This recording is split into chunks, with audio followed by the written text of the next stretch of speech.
Take a breath. Yeah, right there. Welcome to Take That Truth and Walk With It with Reverend Rich P., the podcast where real life meets real spirit. This isn't just talk. This is practical spirituality. This is faith in action. We're diving into the moments you live every day, the wins, the struggles, the how did I even get here seasons, and pulling the truth out of them. Not the polished truth, the real truth, the kind you can actually use. So whether you're on your way to work, sitting in your car trying to get your mind right, or just looking for a word that hits different, you're in the right place. Because here's the deal, you already have what you need. We're just here to remind you. Let's get into it.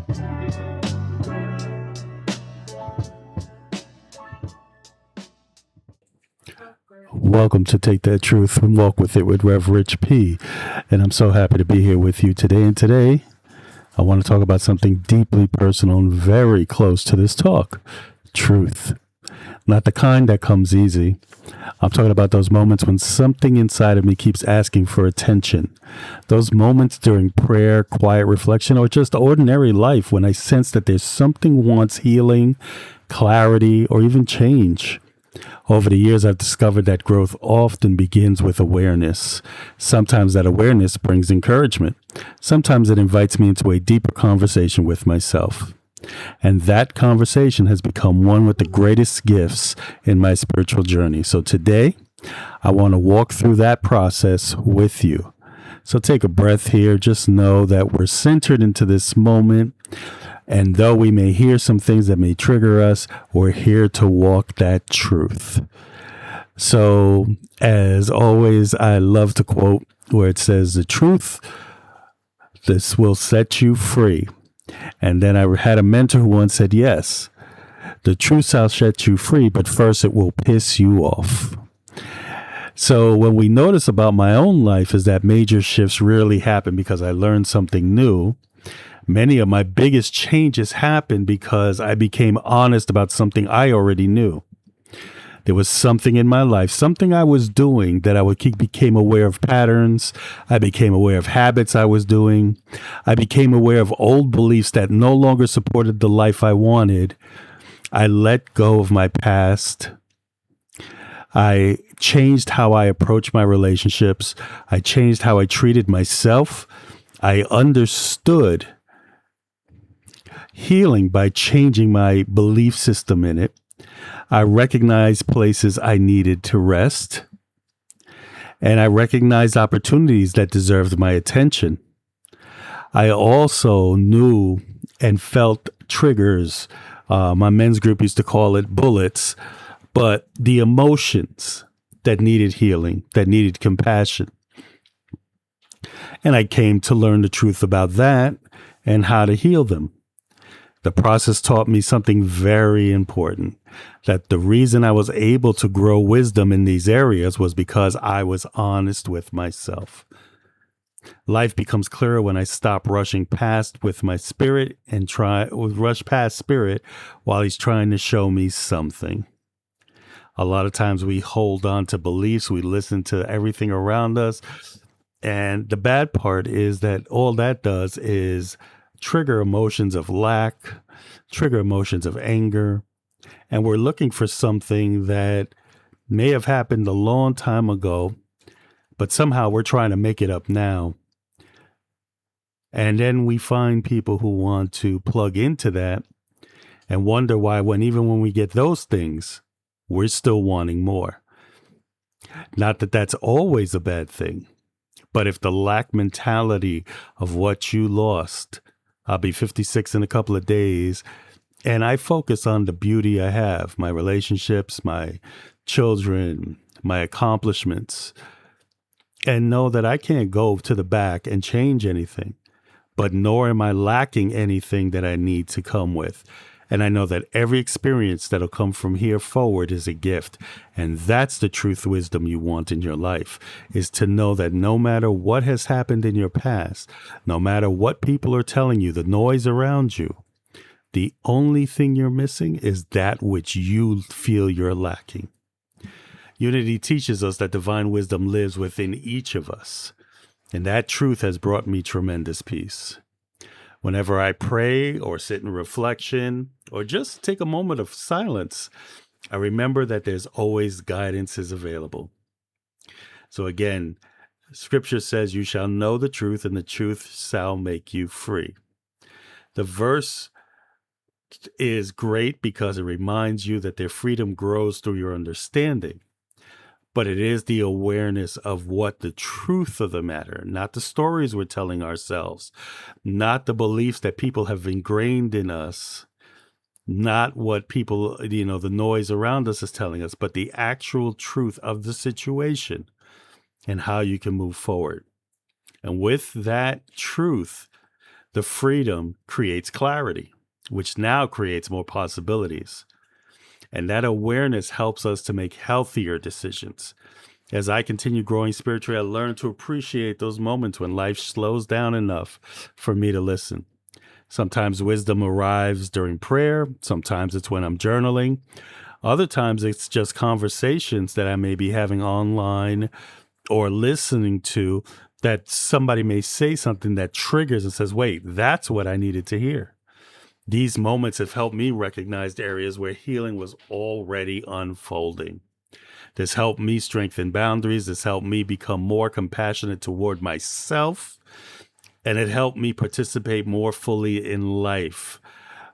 In life, that God has placed before me. So let's talk about more of the practical Christianity. How do we put this to use? Whenever something keeps returning to my awareness, I've learned to become curious. Why does this keep coming up? I used to have a 3 rule.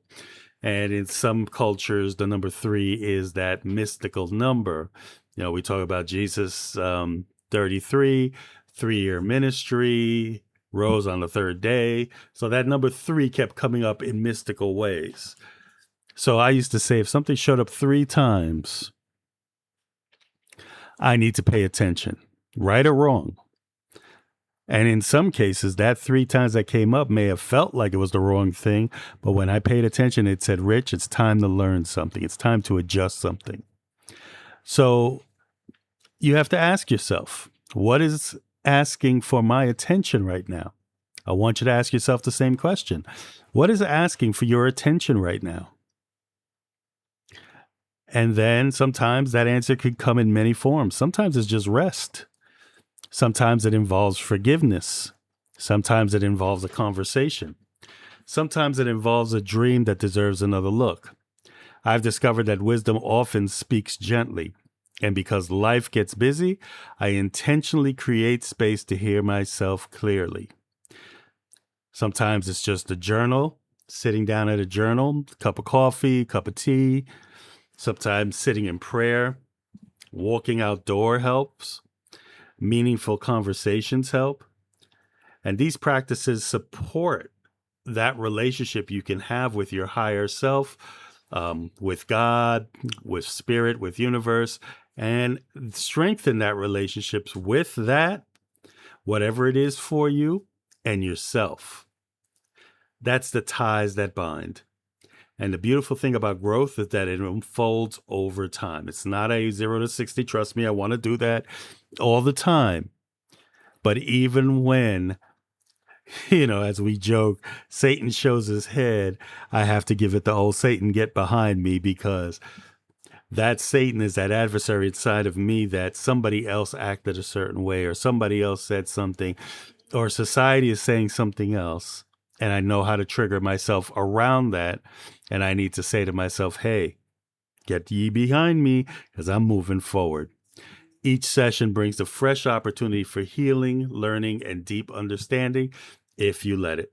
So that's another thing. Be open to receive it. So what's the walk? Well, here's what we're going to practice this week. I know I'm doing it, trying to do it every day. And I invite you to join me. I want you to create a space for reflection. Set a time for listening. I'm paying attention to what keeps showing up in my heart. You may want to do the same as I am. Find a quiet place, bring a notebook, ask yourself, What truth has been asking for my attention? Then simply write. Allow your thoughts to unfold naturally. Receive whatever comes up with kindness. Trust that wisdom is available. Trust that clarity grows. Trust that healing continues. But most importantly, trust that the truth you hear may not be the most pleasant. But when you throw that radical responsibility behind it, understand what's going on with it, have an awareness around it, accept it, let it piss you off, and clarity begins. And with clarity comes a path. And then you walk that path. So let's go ahead and take a breath together. I know we've talked a lot here. I truly believe God has placed wisdom within each of us. I believe healing is possible. I believe life continues offering opportunities for growth and renewal. I believe truth has a beautiful way of opening doors to peace, freedom, and purpose if you allow it. So let's just quickly take a breath in. I want you to just take a moment in the silence together with me here and just ask yourself that question before we go, just so that you have a starting point with me today. What is truth showing me today? Just breathe into it. Don't think too much about it. And I'll allow you a few seconds of silence.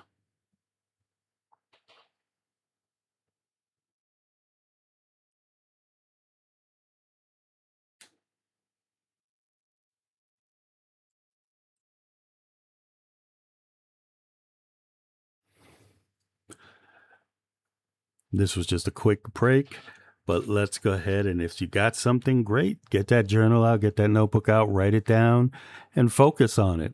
If you didn't get anything, just continue to practice later. Take a moment of silence. It'll come to you. Just don't hang up on God, like I said in a few other talks. If you're asking for clarity, listen for clarity. I believe it's there. I believe in you. And I know that that same divine spark that's in me is that big and beautiful divine spark that's in you. So with that, thank you for spending time with me today. If this episode encouraged you, I hope you share it with someone who may be ready for a deeper conversation with themselves. And you can connect with me at any time at revrichp.com. Check out some of the changes. The store has expanded. And if you're ready to go deeper, I invite you to explore the Take That Truth and Walk With It journal experience. There will be some new experiences coming out for self-journaling. I'm a loner too. I'm an introvert. And sometimes starting with myself will lead me to that right teacher. So as always, I leave you with the main part of this talk. Take that truth and walk with it. This has been Rev Rich P, and I wish you peace and blessings. Take a breath. Let that settle in. Now don't just hear it, walk it. Because truth isn't something you collect. It's something you live. And the moment you start applying it, everything begins to shift. If something spoke to you today, don't keep it to yourself. Share it, pass it on. Be the light in somebody else's moment. And if you're ready to go deeper, more tools, more truth, more ways to live this thing out in real time, head over to revrichp.com. That's where we keep the conversation going. Until next time, stay grounded, stay intentional, and keep showing up as who you already are. Take that truth and walk with it. Peace and blessings.